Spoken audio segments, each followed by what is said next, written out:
ओम शांति। हम सभी को आज अव्यक्त मुरली की गहराई में लिए चलने के लिए और साथ ही हमारे सुंदर लक्ष्य को और सुंदर ढंग से स्पष्ट करने के लिए भ्राता राजीव गुप्ता जी मुंबई से हमारे बीच हैं। आप एक हाथ की ताली से उनका स्वागत करें। बहुत बहुत स्वागत राजीव भाई जी आपका। राजीव भाई जी शांति। प्रथम बार हमारे बीच जुड़े हैं आ, रात्रिकालीन इस सुंदर अव्यक्त परिवार में। राजीव भाई जी पिछले 28 वर्षों से बाबा के इस ज्ञान मार्ग में चल रहे हैं। आप रिसर्चर हैं, गीता स्कॉलर हैं, स्पिरिचुअल मेंटर और बहुत अच्छे काउंसलर हैं। और लौकिक रूप से आप सॉफ्टवेयर डेवलपर और सॉफ्टवेयर कंसल्टेंट हैं। बहुत सारी मल्टीनेशनल कंपनीज में आप अपनी सेवाएं प्रदान करते हैं।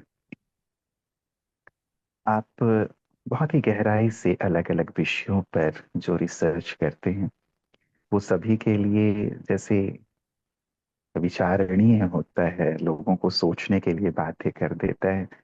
और यही तो वास्तव में बाबा चाहते हैं कि जो सत्य है उस सत्य को सोचने पर लोग मजबूर हो जाएं। इतनी सहजता, सरलता, रोचकता और गहनता से विषयों को स्पष्ट करो। तो ऐसी ही गहनता का वरदान, रिसर्च को सहजता सरलता से सबके सम्मुख रखने का वरदान प्राणेश्वर बाप दादा से राजीव भाई जी को प्राप्त है। विशेष करके जो एंशियंट हिस्ट्री ऑफ भारत या भगवत गीता या टाइम साइकिल की जो बात है उस पर आपने बहुत ही सुंदरता से रिसर्च किए हैं, जो सबको सोचने पर बाध्य करते हैं। और निश्चित रूप से उसे सभी जो भी विद्वान हैं उसे एक दिन स्वीकार करेंगे, क्योंकि वो बाबा के ज्ञान के आधार पर है। आपने भारत के पुरातन जो शास्त्र हैं उन सभी का गहनतम अध्ययन किया है और कंपैरेटिव स्टडी करने पे आपकी विशेष रुचि है।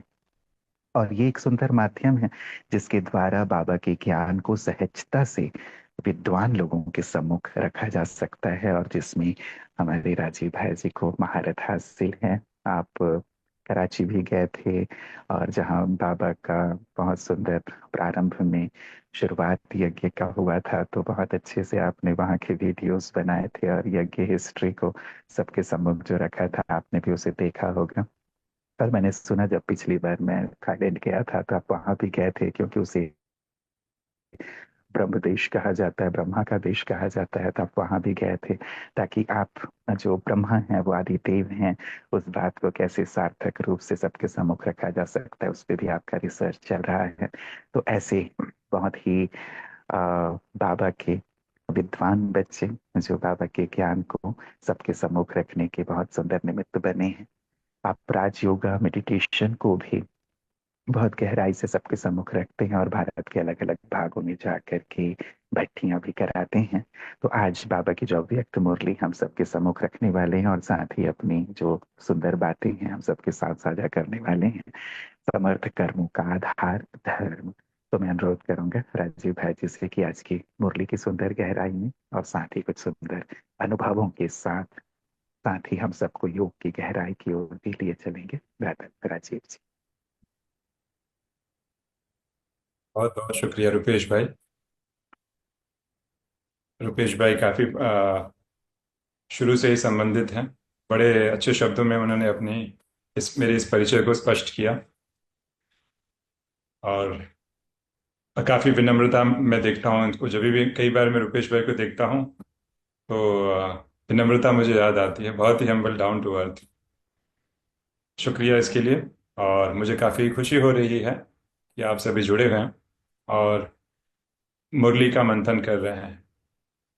तो रुपेश भाई जो रिसर्च की बात बता रहे थे, तो जस्ट मुझे बात याद आ गई कि जितने भी जो रिसर्च या जो कुछ उपलब्धियां हमने हासिल की है, वो विशेष तौर पे अव्यक्त मुरली के मंथन से ही हासिल की है। सीक्रेट यही है। सिर्फ अंतर यह है कि अव्यक्त मुरलियों की जो बातें थी, तो अव्यक्त मुरलियां हम शुरू से रीड करते आ रहे हैं 1969 से लेके अब तक की सारी मुरलियां। बाबा ने मुझे सौभाग्य दिया है कि ज्ञान की शुरुआत से ही हमने उसको अपना आधार बनाया। तो मैं अव्यक्त मुरलियों की को अपनी माँ कहता हूँ, जैसे गीता माँ होती है ना, तो अव्यक्त मुरलियाँ माता की तरह है। और दो बातें सुनाऊंगा, फिर विषय को मैं शुरुआत करूंगा।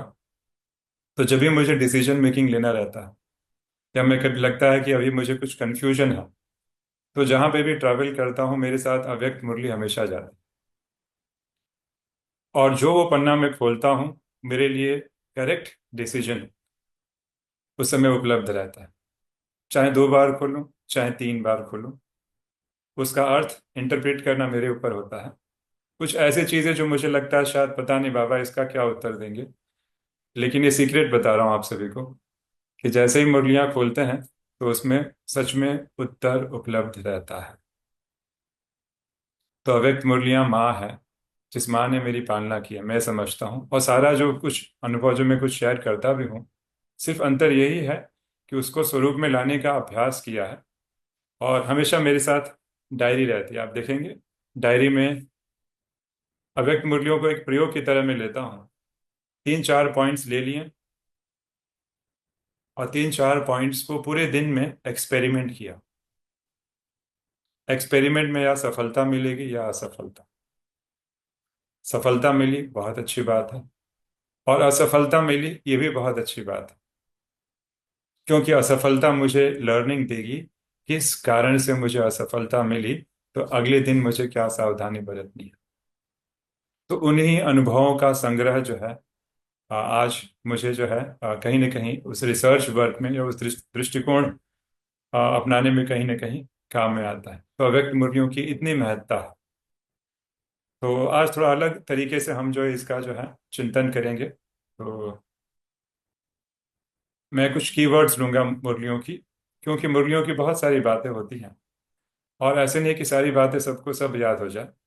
पर अगर कोशिश इस पे करना चाहिए कि कौन सी ऐसी बात है जो लग रहा है कि मेरे अंदर परिवर्तन ला सकती है, उसको अगर हम ज़्यादा हाईलाइट करें और पूरे दिन इसके ऊपर प्रयोग करें, वो प्रयोग हमेशा आपको आपके अनुभवों के खजानों में बरकत हासिल दिलाएगा, बरकत मिलेगी।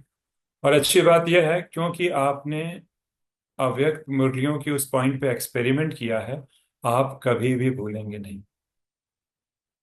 अभी भी जब अव्यक्त मुरलियां चलती हैं तो तुरंत रिकलेक्ट हो जाता है कि हाँ, ये वही मुरली है जो हमने कई बार पढ़ी थी या अंडरलाइन की थी। तो अंडरलाइन करते हैं तो पॉइंट्स याद रहते हैं। सिर्फ मेमोरी से नहीं, एक्सपेरिमेंट करते हैं तो स्वरूप में आ जाते हैं। अगर ना भी आ पाए, लर्निंग हमें हमेशा याद रहेगी। तो ये ट्रिक्स बता रहे हैं जिससे बहुत सहज हो जाता है। अब मूल विषय की शुरुआत करते हैं। तो बाबा ने आज बताया धर्म और कर्म की बात बताई। तो धर्म का मतलब क्या होता है? आम तौर पे अगर हम देखेंगे तो धर्म के बहुत सारे मायने हैं। महाभारत में लगभग धर्म के 10 प्रकार के, अलग अलग प्रकार के धर्म बताए गए हैं। अलग अलग प्रकार के धर्म। तो धर्म का एक मतलब ड्यूटी भी होता है, जैसे भी कि आपका धर्म क्या है। यूजुअली हम धर्म का मतलब ड्यूटी लेते हैं।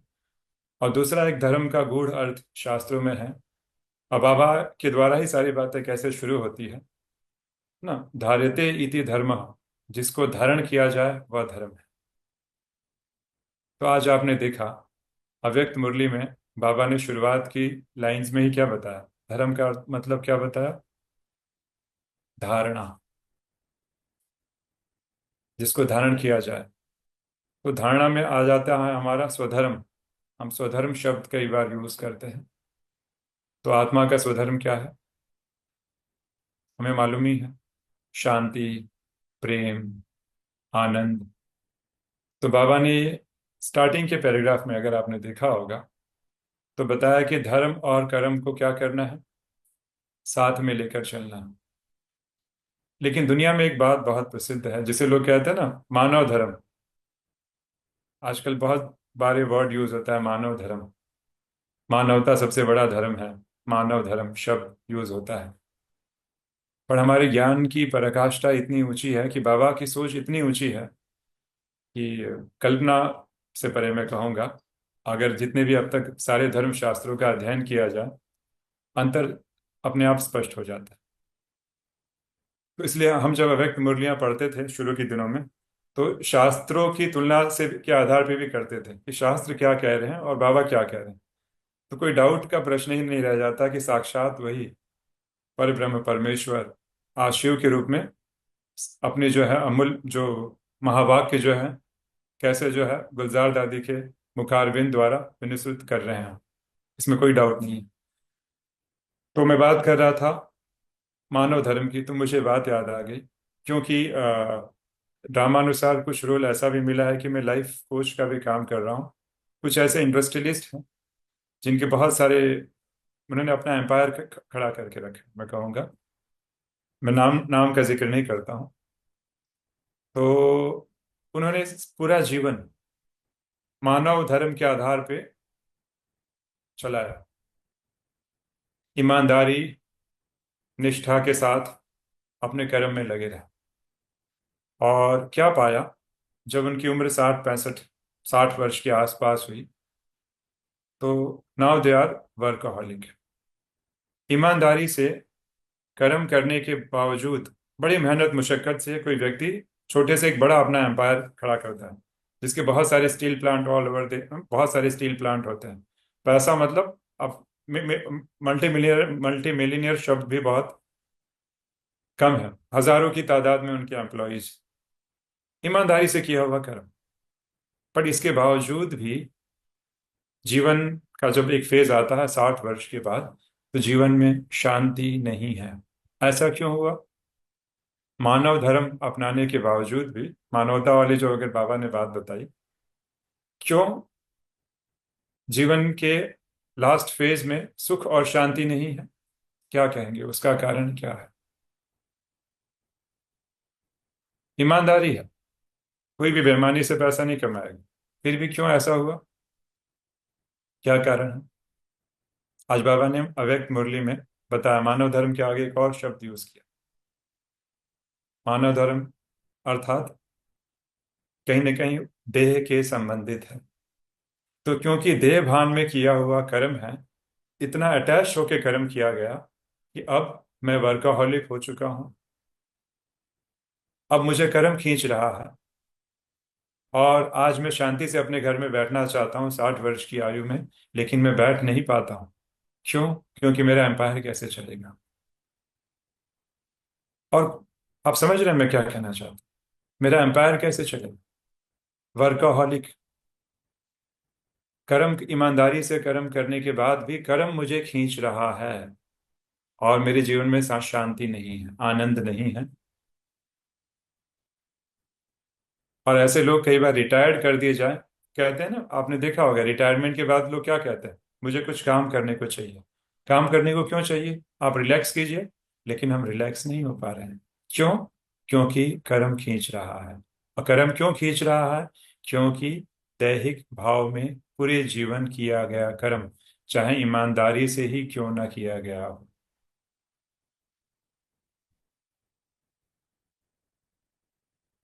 तो जिन्हें भी कर्म खींच रहा है, मतलब हम कर्म बंधन में हैं, मानव धर्म चल रहा है।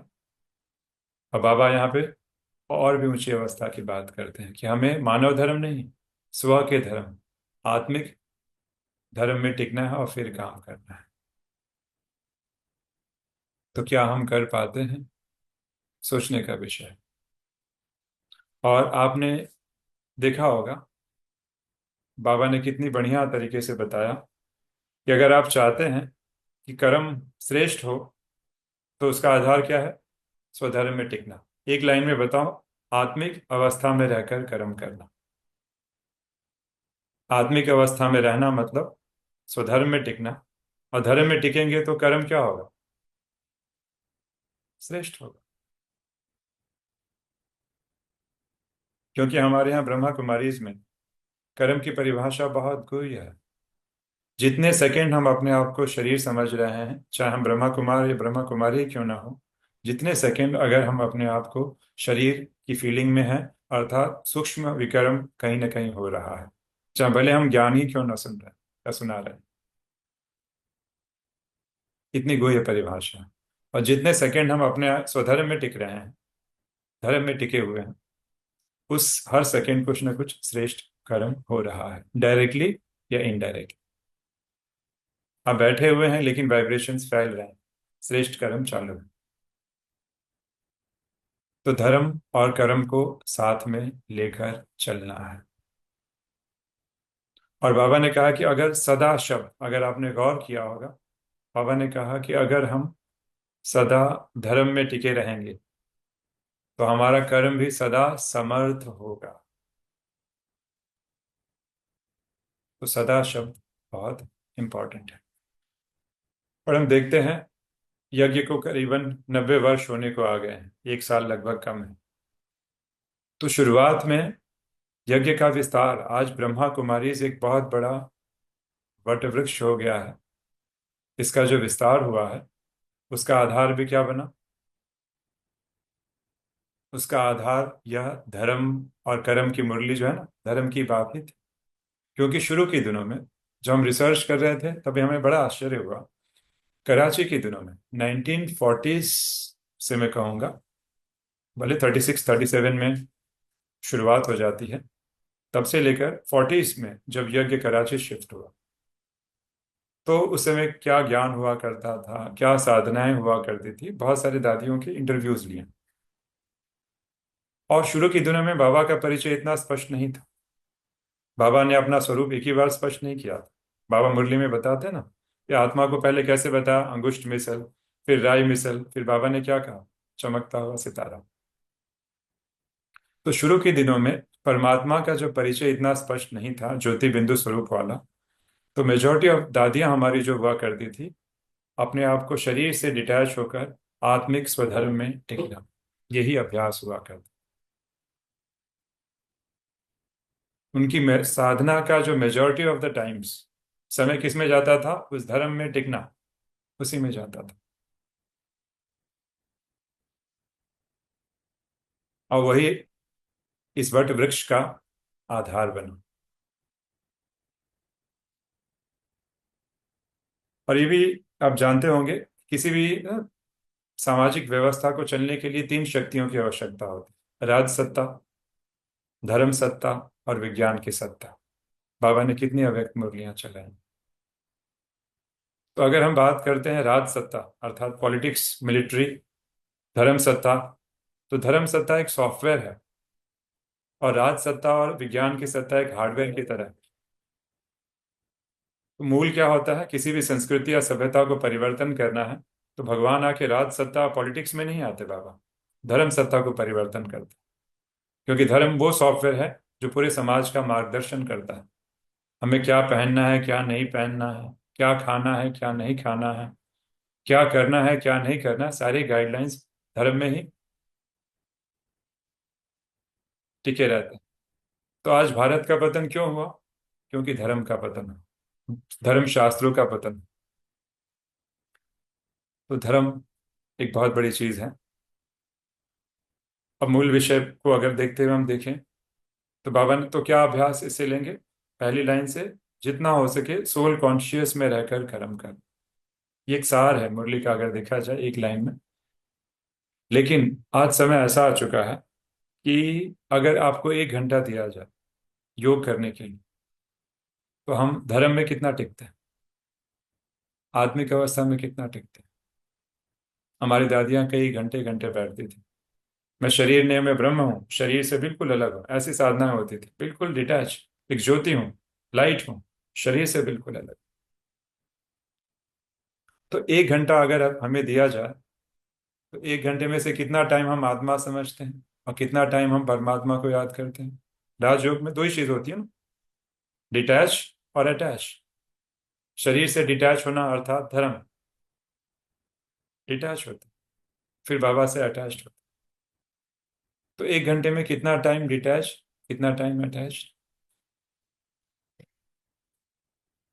मुश्किल से हम 5 मिनट 6 मिनट में आत्मा हो, चमकता हुआ सितारा हो समझते हैं, और तुरंत हम बाबा के पास पहुंचने की जल्दबाजी में रहते हैं। और जितनी जल्दी हम बाबा के पास पहुंचते हैं उतनी ही जल्दी वापस भी आ जाते हैं। मैं आत्मा हूँ, मैं चमकता हुआ सितारा हूँ, मैं परम धाम में बाबा के पास पहुंच गया हूँ, अरे मार्केट से तो सब्जी लानी थी। दूसरा संकल्प, या घर में कुछ काम याद आ जाता। क्यों ऐसा हुआ? ऐसा इसीलिए हुआ क्योंकि हम धर्म में अच्छी तरह से टिके नहीं। हमने ज्यादा टाइम सोल कॉन्शियस में नहीं बिताया, क्योंकि इस आत्मा समझने में मेहनत लगती है, बाबा के प्यार पाने में इतनी मेहनत नहीं लगती। इसीलिए बाबा ने आज मुरली में कहा कि तीन चीजें बाबा ने बताई। एक होता है स्वरूप, है ना। एक होता है मानना, जानना। तीन अवस्थाएं थी ना, जानना, मानना और स्वरूप बनना। तीन अवस्थाएं बताई आत्मा के विषय में, स्वधर्म के विषय में। तो हम स्वरूप क्या करते हैं? हम जान तो गए हैं कि हम आत्मा हैं, हम मान भी लेते हैं कि मैं आत्मा हूं, लेकिन हम स्वरूप नहीं बने हैं। स्वरूप बनने में अभी भी वही पहला पाठ ही चल रहा है।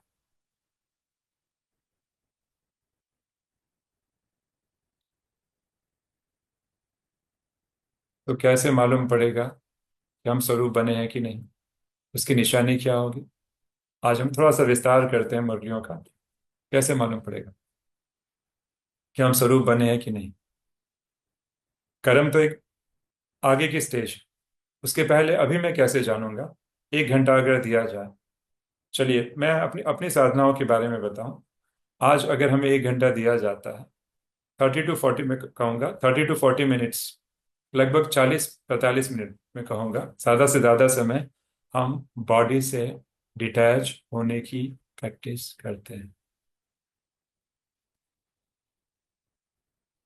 और बाबा से प्यार है तो भले अशरीरी के अभ्यास में शायद थोड़ा हमें शुरू शुरू के दिनों में ऐसे लगे, लेकिन ज़्यादा समय बॉडी से डिटैच स्वधर्म या धर्म में टिकने में देते हैं। तो उससे बेनिफिट ये होगा, कैसे मालूम पड़ा कि हम धर्म में टिके कि नहीं टिके? उसकी 2 से 3 लक्षण हैं। 3 लक्षण कम से कम। पहला, जब हम स्वधर्म में टिकेंगे तो हमें हमारे विचारों की गति एकदम स्लो हो जाएगी।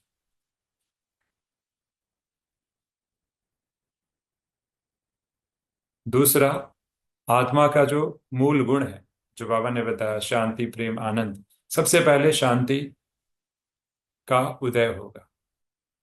शांति का हम अनुभव करें। और तीसरा, अगर हमने लंबे समय तक प्रैक्टिस किया होगा, जिसको मैं कई बार अपने शब्दों में ऑटोमेसिटी कहता हूँ, ऑटोमेटिक हो जाना। बाबा ने आज भी बात, संस्कार की बात में बाबा ने बताया कि संस्कार का ये गुण ही है कि अगर बार बार रिपीट किया जाए, वो ऑटोमेटिक हो जाता है, फिर हमें मेहनत नहीं करना पड़ता। ऑटोमेसिटी ये क्वालिटी है संस्कार का।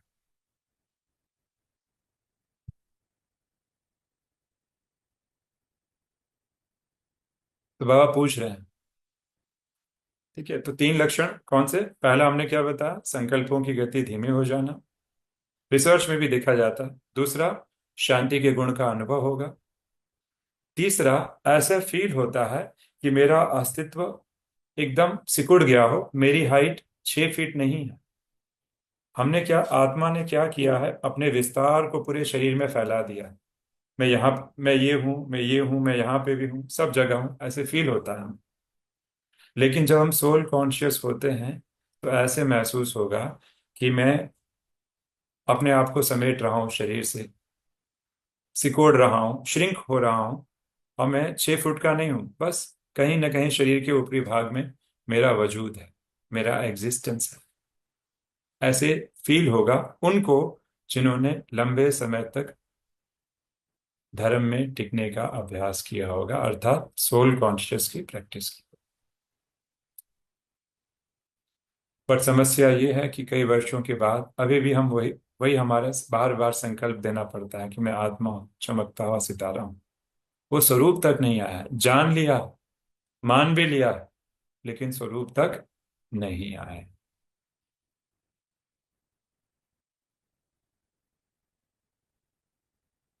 तो कृपया अपनी साधनाओं में ये चीज बार बार ऐड करें। थोड़ा सा बॉडी से डिटैचमेंट की प्रैक्टिस को बढ़ाएं, तब बहुत अच्छे रिजल्ट्स मिलेंगे। इसके बाद जब हम बाबा से टिकेंगे ना, बाबा के साथ जब अटैच्ड होंगे, आप पाएंगे संकल्प ना के बराबर आ ही नहीं रहा, व्यर्थ संकल्प आ ही नहीं रहे।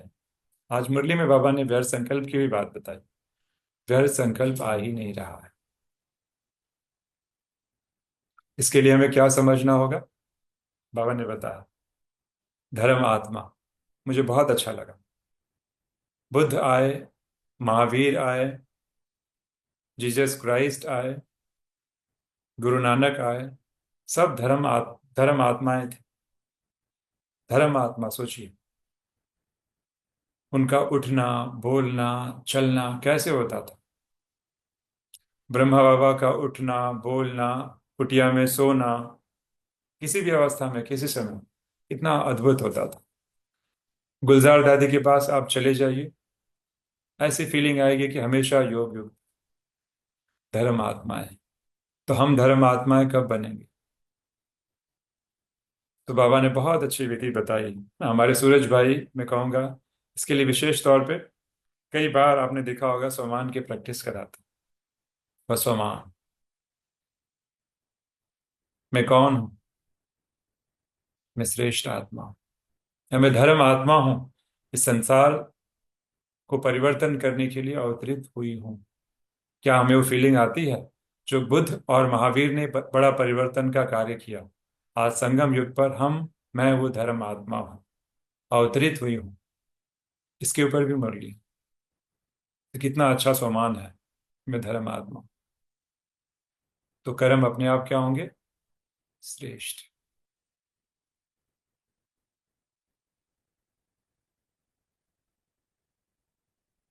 ठीक है, एक तो ये बात हो गई।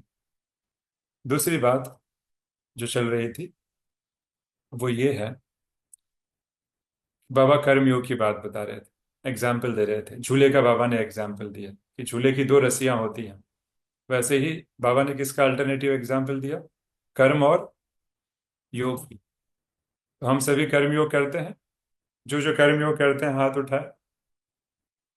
क्या कहेंगे? सच में कर्म योगी हैं हम लोग? कैसे मानेंगे कर्म योगी हैं कि नहीं? तो एक बहुत सरल हो जाए, मुरलियों में आज कभी भी मुरलियों का अभ्यास करेंगे, अव्यक्त मुरलियों का, तो ये बहुत अच्छा आपको काम में आएगा। तो हमारी अलग अलग अवस्थाएं होती हैं। हमने देखा 4-5 अवस्थाएं मुख्य हैं जो आप नोट भी कर सकते हैं। पहला होता है बैठक योग। जो आदमी बैठक योग करता है वही कर्म योग कर सकता है।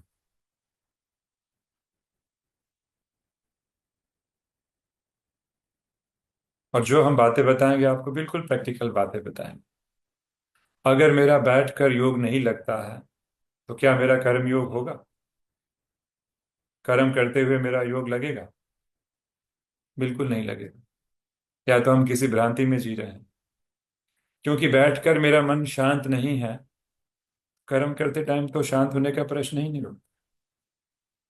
और कई बार लोग प्रयास करते हैं, बाबा के बहुत अच्छे अच्छे गीत बजाते हैं, बड़ा मजा आता है, अच्छा लगता है, झूमते हैं और सेवा करते हैं, पर वो भी दैहिक भाव में ही है।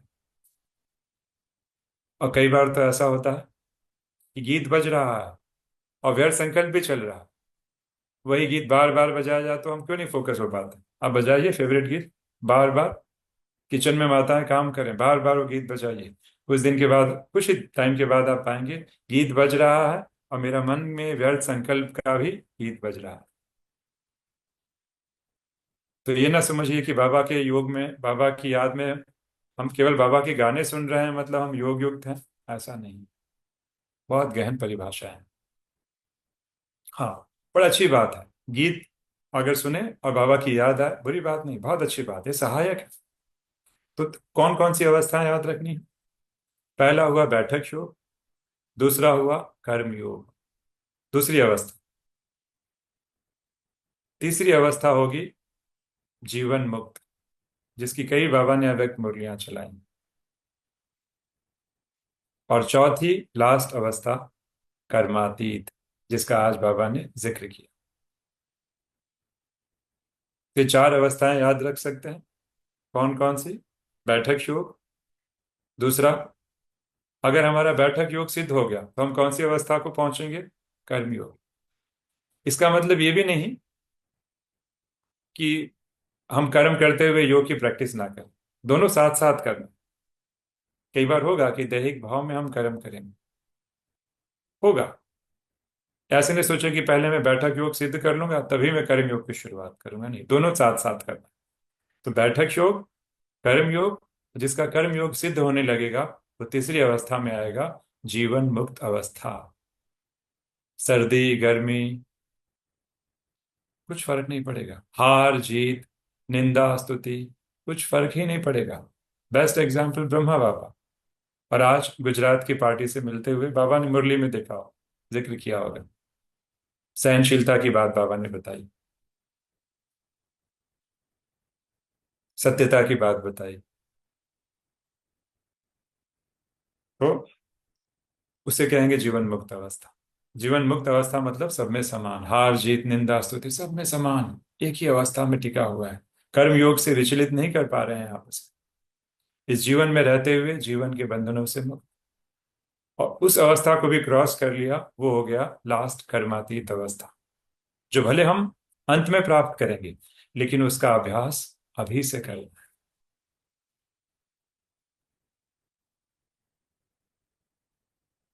ऐसे और भी अवस्थाएं हैं, तो ये देखिए, इस हिसाब से अगर हम मुरली को पढ़ेंगे तो आप पाएंगे, बहुत अच्छे से हम समझ पाएंगे कि बाबा क्या कहना चाहते हैं। तो बाबा ने जैसे कर्म और योग का एग्जाम्पल दिया, हम जब कर्म करते हैं कर्म के साथ चिपक जाते हैं। उसका बेस्ट एग्जाम्पल आप देखिए, जब भी आप ट्रैफिक कंट्रोल करते हैं, आपने देखा होगा ट्रैफिक कंट्रोल का गीत बजता है, तो क्या होता है?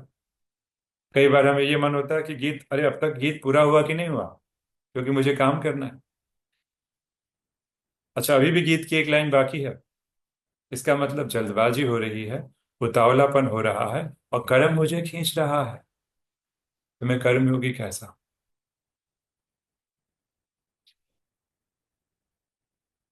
इसलिए बाबा ने कहा कर्म और योग का बैलेंस, वैसे ही धर्म और कर्म का बैलेंस।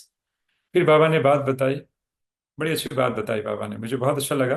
आपने देखा होगा कि सत्यता की, कई बार ना, कई बार लोक संग्रह अर्थ आदर्शता के कारण हमें अगर कुछ बात सहनी पड़ती है तो उसमें कोई बुरी बात नहीं है, उसमें हमारे मार्क्स जमा हो। पर हम कई बार कहते हैं कितनी बार मैं तुम्हारा सहूंगा, हम सहते नहीं है। कई बार तो लोग क्या करते हैं मालूम है, सहते नहीं है, भावनाओं को दबा लेते हैं और समझते हैं कि मैंने तो बहुत सहा है। जी नहीं, अंतर है। तो आज बाबा ने जो सहनशीलता शब्द यूज किया, सहनशीलता शब्द, तो सहने और सप्रेस करने में अंतर है।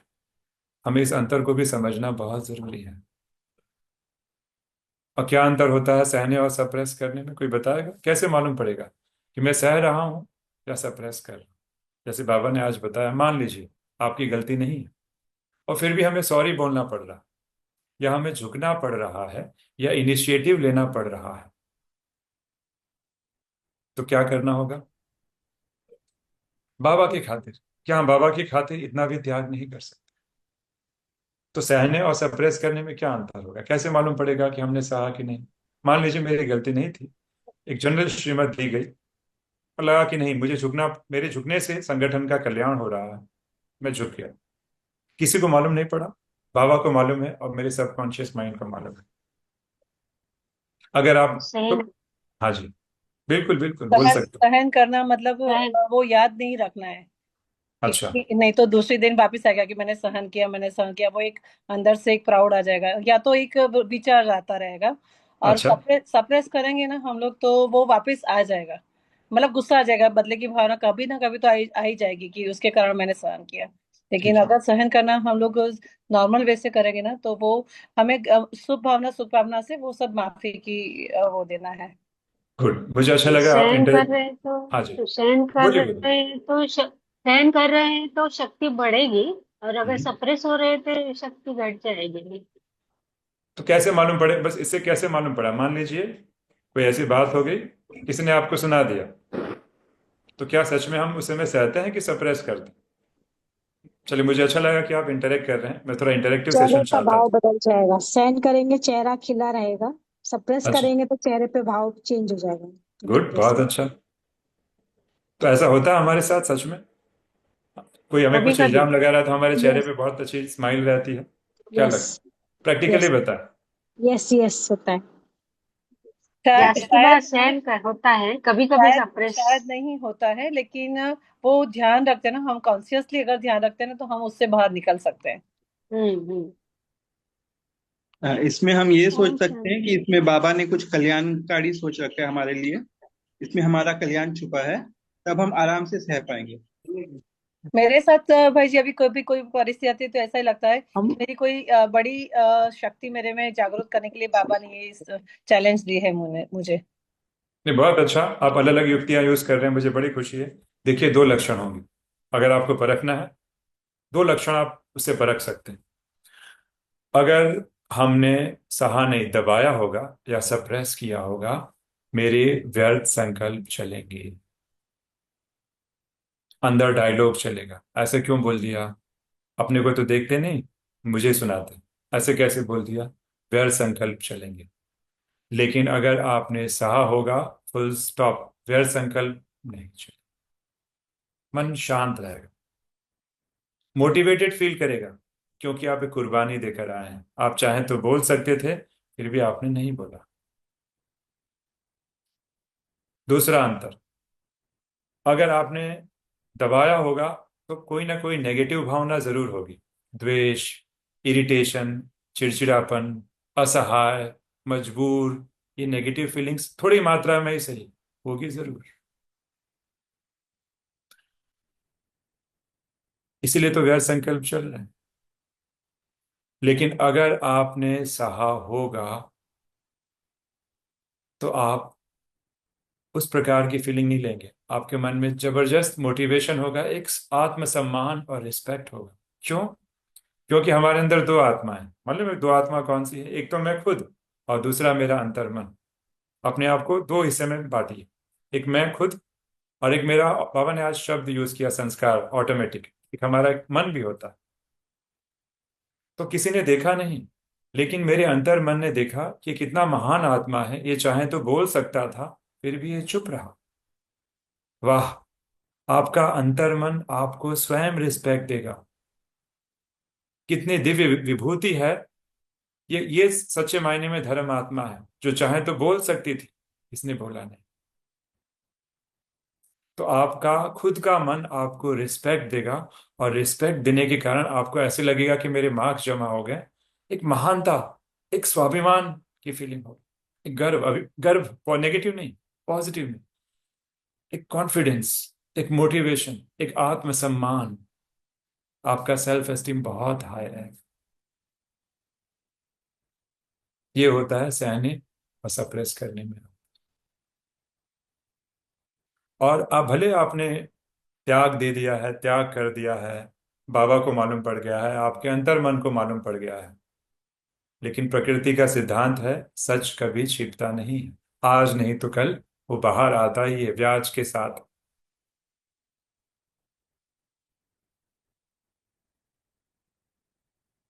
इस प्रकार आप देख पा रहे थे कि बाबा ने कितने सरल शब्दों में बताया। और बाबा ने एक और अच्छी बात बताई, फिर भी अगर लगे ना कभी मन में कंफ्यूजन हो, तो बाबा ने क्या बताया? सर्टिफिकेट, प्रभु पसंद। तीन बातें कौन सी बताई? प्रभु पसंद, और कौन सा था?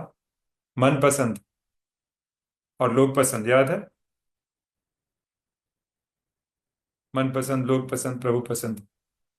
और बाबा ने बताया कई बार जब कंफ्यूजन हो ना, तो बाबा के कमरे में चले जाओ, क्योंकि बाबा अपने आप में एक दर्पण है। तो अगर हमने निर्णय सही लिया है कि नहीं, हमने जो किया वो ठीक किया है कि नहीं, उसकी बहुत सरल विधि है।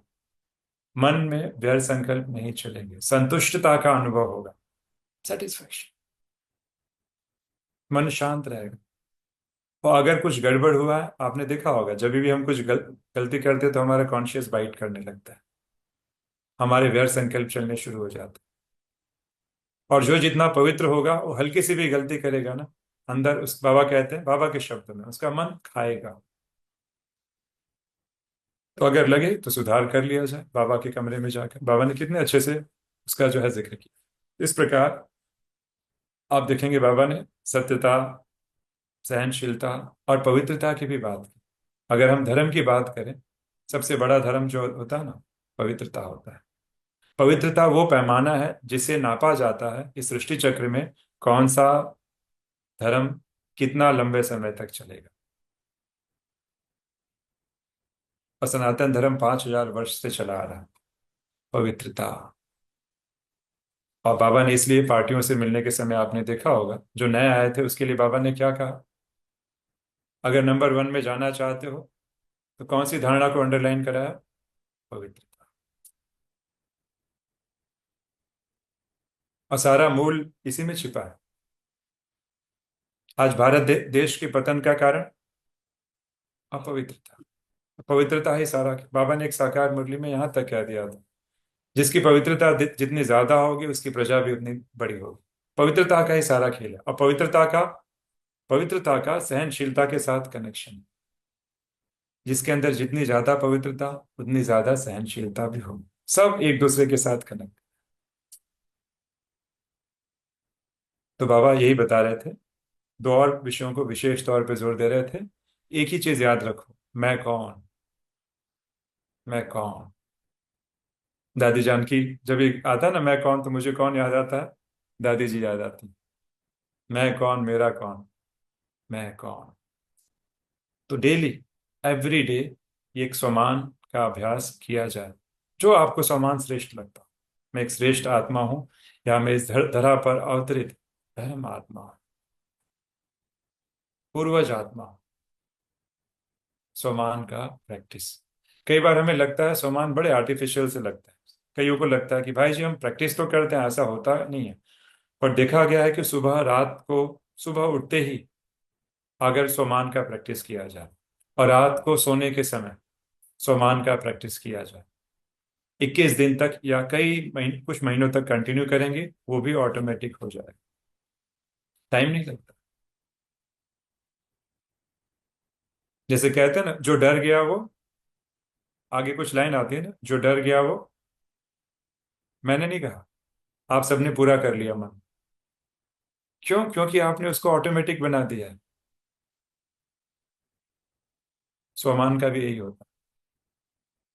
लेकिन अगर हम में से कोई स्वमान का प्रैक्टिस धर्म में टिक कर करेगा, सोल कॉन्शियस अवस्था में टिक कर करेगा, उसका असर 100 गुना या 1000 गुना भी से भी ज्यादा हो जाए। क्योंकि रिसर्च ये बताता है, जब हम सोल कॉन्शियस का अभ्यास करते हैं, स्वधर्म में टिकने का अभ्यास करते हैं, हम कॉन्शियस माइंड से सब कॉन्शियस की ओर बढ़ते हैं। और सब कॉन्शियस में जाकर आप कोई भी अफर्मेशन या स्वमान की प्रैक्टिस करते हैं, सीधा आपके सब कॉन्शियस में उतर जाता है। सब कॉन्शियस को लॉजिक नहीं होता है, फीलिंग को सीधा एब्जॉर्ब कर लेगा। पर बाबा कॉन्शियस सब कॉन्शियस शब्दों को ना यूज करके, बाबा की जो सारी मुरली है काफी साइंटिफिक है। एक एक मुरली के शब्द साइंटिफिक। मैं कहता हूँ 1 घंटा 1.25 घंटा तो बहुत कम है मुरली का स्पष्ट करने में। एक एक लाइन काफी साइंटिफिक है। तो स्वमान का प्रैक्टिस अगर हम स्वधर्म में रहकर करें, उसका असर और भी प्रभावशाली हो जाएगा। तो सारा ज्ञान इसी में आ जाता है, मैं कौन। तो मैं एक बार, बहुत पहले चिंतन चल रहा था, बस इसी के साथ समापन करूंगा क्योंकि योग का भी समय हो रहा है। बस यही मन में था कि सारा ज्ञान ना 3 शब्दों में आ जाता है। आजकल लोग महंगाई से बड़े परेशान हैं, तो लोग जीएसटी भरते हैं। तो जीएसटी का मतलब क्या होता है? जीएसटी टैक्स होता है ना, गुड्स एंड सर्विसेज टैक्स। तो जीएसटी मतलब 3 चीजें अगर हम जान लेते हैं, उसमें सारा ज्ञान आ जाता है, सारा ब्रह्मांड का ज्ञान। G for God, S for soul, and T for time cycle. आत्मा, परमात्मा और चक्र। मैं जीएसटी को ऐसे लेता हूं। और तो हम में से बाबा के बहुत सारे बच्चे आत्मा को जानते हैं, बहुत सारे बच्चे, ऑलमोस्ट बहुत सारे हैं जो परमात्मा को जानते हैं, और बहुत कम बच्चे हैं जो चक्र को जानते हैं, स्वदर्शन चक्र, टाइम। क्योंकि अभी भी कई लोगों के मन में प्रश्न होता है, सच में ड्रामा रिपीट होता है, क्या होता है। टाइम एक ऐसी चीज है जो बहुत कम लोग जानते हैं, बाबा के बच्चे इंक्लूडिंग मैं कहूँगा। खैर, उसके विस्तार में मैं नहीं जाऊंगा, आज का विषय नहीं है। तो शुरुआत कहाँ से होती है? मैं कौन, इसमें सारा ज्ञान समाया हुआ है। ये एक लाइन ही अपने आप में बहुत गहरी लाइन है। ठीक है, तो मैं समझता हूँ ऑलमोस्ट जो जो मुरली में जो सारी बातें थी, धर्म और कर्म वाली मुरली में ऑलमोस्ट सारी की सारी बातें कवर हो गई। 80s में चली हुई मुरली है, ओम शांति भवन, जस्ट वो सब सारी चीजें चल रही थी, तब की ये चली हुई मुरली है। उसी लहर में मतलब बाबा ने कितने अच्छे से सारी चीजें उस समय कवर की। तो अगर आप मुरली देखेंगे तो ऑलमोस्ट हमने मेजर मेजर सारी चीजें जो है कवर कर ली। कोई एक छोटा सा प्रश्न लेंगे, फिर हम योग अभ्यास करेंगे, शॉर्ट प्रैक्टिस करेंगे। एक चाहे तो प्रश्न ले सकते हैं। किसी के मन में कोई प्रश्न हो, वैसे तो बहुत सारे प्रश्न हो सकते हैं, और राजीव भाई वैसे भी बहुत गहराई में लिए चलते हैं और आप सबको बहुत आनंद आया होगा। तो कोई एक प्रश्न आप, हाँ रामवंश जी, छोटे से एक लाइन का प्रश्न रखेगा रामवंश जी या राजेंद्र जी। आज बाबा ने अनम्यूट बहुत कीजिए अपना। आज बाबा ने एक लाइन में भी अपनी बातें रखी, धरत पढ़िए धर्म ना छोड़िए। आज ये भाई धारणा साहब हम ओम लोगों में शांति। भी थी। हाँ भाई जी, साहब ओम भाई जी, शांति। ओम शांति जी। सप्रेशन ना आए इसके लिए क्या करना चाहिए? सेपरेशन एक बहुत गहरा विषय है, और रियलिटी ये है, चाहे नॉन बीकेस हो चाहे हमारे बाबा के बच्चे हैं, अभी भी उन्होंने जो उनको तकलीफ या हर्ट हुआ है ना, उसको पकड़ के रखा है, भावनाओं को दबा के रखा है। अब तक हमने माफ नहीं किया है, अब तक हमने छोड़ा नहीं है, कई वर्ष ज्ञान में चलने के बावजूद भी।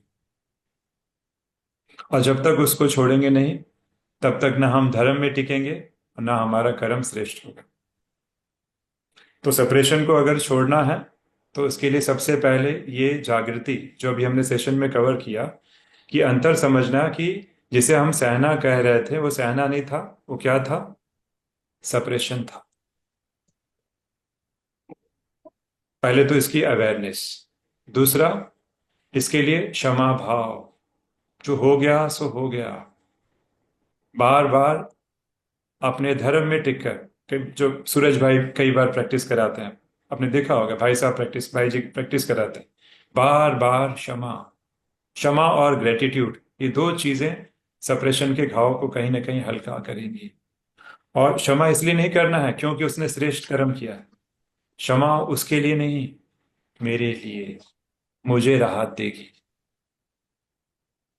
वो व्यक्ति को तो फर्क नहीं पड़ता कि उसने क्या किया, बट अभी भी हमने उस भावनाओं को दबा के रखा है, उसका असर हमारे शरीर पे आ रहा है, हमारा योग नहीं लग रहा है।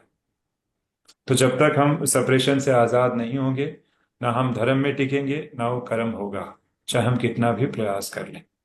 तो अवेयरनेस, और अवेयरनेस के साथ अपने अवेयरनेस के साथ लेट गो करना, क्षमा, ये शुरुआत होगी सेपरेशन से आजाद होने की। इसमें समय लगेगा, इतना सहज नहीं है, बट शुरुआत हम जरूर कर सकते हैं। तभी हम योग की पहले बाबा कहते हैं मानव, पहले हम फर्स्ट स्टेज में आएंगे, कर्मातीत और वो सब अवस्थाएं तो बहुत दूर की बात है। ओम शांति। ओम शांति भाई जी। मुझे बैठक योग तो हम करते हैं, लेकिन उसकी अवधि बढ़ाने के लिए और आप क्या प्रैक्टिस करते हैं उसके बारे में थोड़ा बताइए। सॉरी, एक बार रिपीट करेंगे, एक बार और रिपीट करेंगे प्रश्न, एक बार और रिपीट करेंगे। भाई जी, बैठक योग जो है वो तो हम अच्छा, करते हैं, लेकिन समय की अवधि बढ़ाने के लिए आप जो प्रैक्टिस करते हैं या हम क्या कर सकते हैं उसमें उतना बताइए। मैं दो तीन टिप्स बताऊंगा जो आप कर सकते हैं। बैठक योग में आप इतना बड़ा लक्ष्य ना रखें कि मुझे 1 घंटा या 2 घंटा बैठना है, क्योंकि आप बैठेंगे ना, वो कहते हैं ना कि अगर लंबा समय रखेंगे तो आप निराश हो जाएंगे। क्योंकि हम क्या कर, बैठक योग की शुरुआत करनी है तो भले आप 10 15 20 मिनट से शुरू करें, छोटे छोटे अचीवमेंट, उससे आपका मोटिवेशन बढ़ेगा। अगर मैं सोचूं कि मुझे आधा घंटा अभ्यास करना है या एक मान लीजिए 1 घंटा बैठना, तो आप क्या करेंगे, हम में से बहुत सारे लोग परफेक्शनिज्म के शिकार हैं। परफेक्शनिज्म, बैठूंगा तो पूरा बैठूंगा वरना बैठूंगा ही नहीं। उस चक्कर में कहते हैं ना कि ना, वो कहावत है उत्तर भारत में, ना नौ मन तेल आएगा ना राधा नाचेगी। अर्थात ना आप वो चीज अचीव ही नहीं कर पाएंगे। तो उसकी शुरुआत कैसे करें? Baby steps. 15-15 20-20 मिनट को आप टुकड़े में डिवाइड करें। अगर आपने 15 मिनट सुबह, 10 मिनट से शुरुआत किया, 10 मिनट सुबह, 10 मिनट शाम, 10 मिनट रात्रि को बैठा, तो आपके आधे घंटे का चार्ट हो ही गया। दूसरा, जब भी हम योग में बैठे, लक्ष्य लेकर बैठे, आशा नहीं। हम आशा लेके बैठते हैं और सोचते हैं अरे आधा घंटा बीत गया, योग तो लगा ही नहीं। अपने आप को जज करते हैं और फिर आगे कुछ दिन के बाद छोड़ देते हैं। योग में बाबा की श्रीमत है, बाबा की श्रीमत के कारण मैं बैठूंगा, बैठने के भी मेरे मार्क्स जमा होंगे। अगर योग में बोर हो रहा है, नींद आ रही है, झुटका आ रहा है, उसको मुझे सहन करना है। सहने से सहनशीलता बढ़ेगी। तो ये 3-4 बातें याद रखें, तो ये बहुत ही सहायक होगी, हमारी सहनशीलता बढ़ेगी। शुरुआत ऐसे करें तो आप लंबे टाइम तक योग में बैठ पाएंगे। और भले योग ना भी लगे, बैठने के भी मार्क्स हैं। बैठने की, क्योंकि आज ऐसा हो गया है, हमने राजयोग को इतना सहज कर दिया है कि हमारी बैठने की प्रैक्टिस ही खत्म हो गई है। इसीलिए आज वो चीजें दिखती नहीं। और वो दिन था, दादियां अपना अनुभव सुनाती हैं, बस नशे में 1-1 घंटे 2-2 घंटे खोए हुए हैं, मालूम मालूम नहीं कहाँ चले गए। और आज वो दिन है कि हम 15-20 मिनट भी बार बार घड़ी देखनी पड़ती है, अच्छा हुआ कि नहीं हुआ। तो निराश नहीं होना है। छोटे छोटे स्टेप्स आप शुरू करें धीरे धीरे। तो ये 15 मिनट 20 मिनट बढ़ते जाएंगे, लेकिन टुकड़ों में करें, डिवाइड करें, और धीरे धीरे वो भी अचीव कर लेंगे। Rather than thinking of quality, आप कंसिस्टेंसी पे ध्यान दें, तो वो भी दिन आएगा कि बैठक योग की मात्रा भी बढ़ेगी और सहज हो जाएगी। नमस्कार। इसकी शुरुआत की है राजीव भाई, हम लोगों ने भी, वैसे सभी करते ही हैं, लेकिन 1 घंटे बैठ के, फिर 2 घंटे लगातार बैठ के, और ये सभी बहुत अच्छी तरह बैठ करके। हाँ, ये है कि मन की एकाग्रता की जो बात है वो सबकी नंबर वार हो सकती है, लेकिन सभी बहुत स्थिरता से बैठने के अभ्यासी हैं, अभ्यास भी करते हैं। और आपको भी आमंत्रित हम करेंगे राजीव भाई कि आप लगातार 3 घंटे बैठ के सब कैसे एकाग्र हो उसकी भी अनुभूति कराएं, क्योंकि आप इसके एक्सपर्ट हैं। तो दिल से सभी एक हाथ की ताली बजाकर हमारे राजीव भाई जी का बहुत बहुत शुक्रिया अदा करेंगे। सचमुच बहुत ही सुंदर और गहन सत्र रहा है राजीव भाई जी, और चाहेंगे कि आप बारंबार हमारे बीच में आएं और ऐसे ही ज्ञान की जो गुह्यता है जो आपने अव्यक्त मुरलियों से प्राप्त की है, अपने माँ से प्राप्त की है, हमारी भी माँ है, और इसीलिए उसे साथ लेकर के और उसे ही आधार बना के हम इस प्रोजेक्ट में आगे बढ़ रहे हैं। क्योंकि पता है कि अव्यक्त मुरलियों में, साकार मुरलियों में जो गुह्यता है, जितना हम उतरते हैं, जितना हम उतरते हैं उतने ही रत्नों से भरपूर होते हैं, और हमें अन्यत्र कहीं जाने की आवश्यकता है ही नहीं। इसमें ही सारा संसार है। ये अनुभव इन सभी महान आत्माओं ने कर लिया है। इसीलिए रोज रात्रि को, अभी भी यूट्यूब में रजत में 350 से ज्यादा भाई बहनें जुड़े हुए हैं, और जूम में तो आप देख ही रहे हैं कि सभी भाई बहनें कितने चातक होकर के आपको सुन रहे हैं, गहराई में उतर रहे हैं। अब चाहेंगे कि 3 मिनट आप हमें उसी आत्मिक स्थिति में स्थित करें और साथ ही उस रस की अनुभूति में लिए चलें। राजीव भाई जी। अब एक छोटा सा, भले शॉर्ट में एक मेडिटेशन करेंगे। रेडी हैं सभी? शॉर्ट मेडिटेशन अव्यक्त मुरलियों के आधार पे ही है, कई बार मैं कराता हूँ। और ये प्रैक्टिस ये है, नष्टो मोहा स्मृति लब्धा, हमारा अंतिम पेपर। तो अभी क्या करना है, क्योंकि समय की सीमा को देखते हुए 9:30 का समय भी हो रहा है, मैं सोच रहा था कि थोड़ा योग कराऊं, लेकिन प्रश्नों की, लोगों के उमंग उत्साह, आपके बहुत उमंग उत्साह है मैंने देखा। राजीव भाई जी, आप 35-40 तक लें, कोई प्रॉब्लम नहीं, थोड़ी सी अनुभूति सभी करें, 35 तक आराम से आप लें। 9:35, 5 मिनट्स। हाँ जी हाँ, जी। ठीक है, फाइन। तो भाई ये अभ्यास आप खुद ही करेंगे, बहुत अच्छा एक विधि है। तो क्या होगा, अब ये समझना है कि हमारा अंतिम समय आ चुका है, क्योंकि लास्ट का पेपर कितने समय का है? लास्ट पेपर नष्टो मोहा स्मृति लब्धा, 1 सेकेंड, करेक्ट। अभी 1 सेकेंड नहीं दिया जा रहा है, थोड़ा ज्यादा समय दिया जा रहा है। और अब ट्राई कीजिए, क्या करना है। हमारा अब तक हमने जो भी साधनाएं की है, एक पूरी कोशिश करेंगे जितना भी हमारे पास ताकत हो लगाकर सोचेंगे कि अब अंतिम समय आ चुका है, और बस शरीर छोड़ा और बाबा को चिपक गया, और कोई भी याद ना आए। ट्राई करेंगे एक बार। तो मैं काउंटिंग दूंगा, 1, 2 और 3। जैसे ही मैं 3 कहूंगा, जितनी हमारे अंदर शक्ति हो खुद अपनी ऊर्जा को लगाएंगे और देखेंगे इसका रिजल्ट क्या है। भले जब तक मैं ओम शांति ना कहूं तब तक आपको नीचे नहीं उतरना, केवल मैं और बाबा। रेडी है? पहले मैं थोड़ी सी बैकग्राउंड बना देता हूँ, एकदम रिलैक्स होके बैठ जाए। भले हम ऐसे तो योग आंख खोल करके करते हैं, आप चाहें तो इस अभ्यास के लिए थोड़ी देर के लिए आंखें बंद करें, थोड़ी देर के लिए, एकदम रिलैक्स्ड।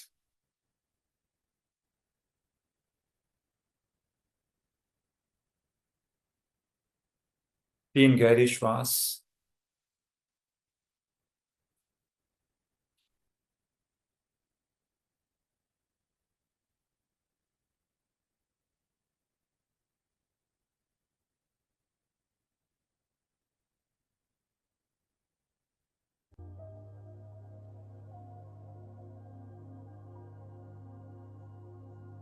मेरा मन एकदम रिलैक्स्ड है।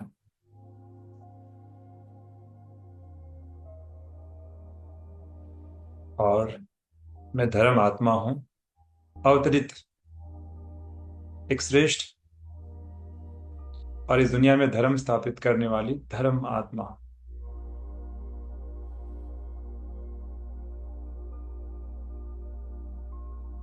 और अब मेरा अंतिम समय आ चुका है, और मैं देखना चाहती हूँ, अपनी उन शक्तियों का प्रयोग करना चाहती हूँ, जैसे कि मैंने इस शरीर को छोड़ मास्टर सर्वशक्तिवान शिव बाबा के साथ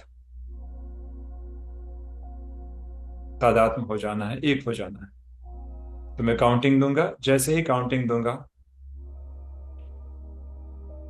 तुरंत हमें बाबा के पास पहुंच जाना है। 1,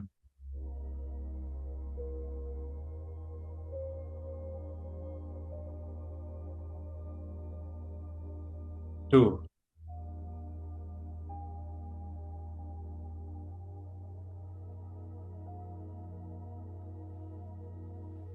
3,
ओम शांति।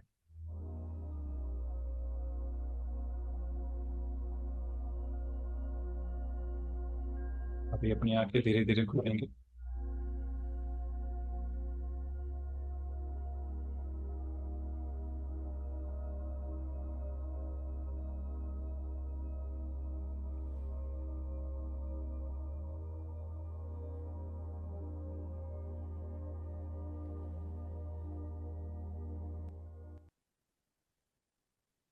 ओम शांति।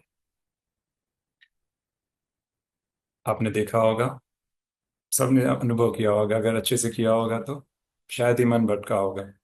अगर मन भटका होगा मतलब अभी भी हमें कहीं काम करने की आवश्यकता है। और ये जो आपने थोड़ा अभ्यास किया होगा सिंसियरली, आपने पाया होगा कि मन काफी एकाग्र और शांत है। तो ऐसी क्वालिटी योग कहीं ना कहीं हमें बढ़ाने का प्रयास करते रहना चाहिए। ओम शांति।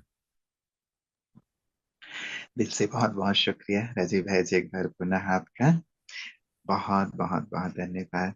अंतिम प्रैक्टिस सचमुच बारंबार करने की आवश्यकता, और हम सबको ऐसे ही बिल्कुल बाबा से जुड़ जाना है, 1 सेकंड में बाबा के पास पहुंच जाना है, ऐसी सुंदर स्थिति तक पहुंचना है। तो आपका दिल से एक बार पुनः बहुत बहुत धन्यवाद राजीव भाई जी।